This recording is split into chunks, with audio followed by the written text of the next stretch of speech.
দেখলাম তার নজরে সব লোকে লালন কি যায় সংসারে,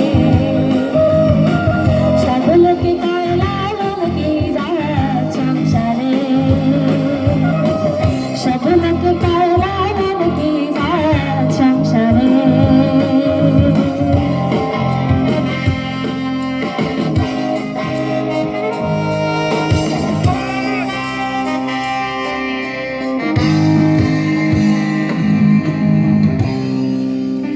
ধন্যবাদ সবাইকে।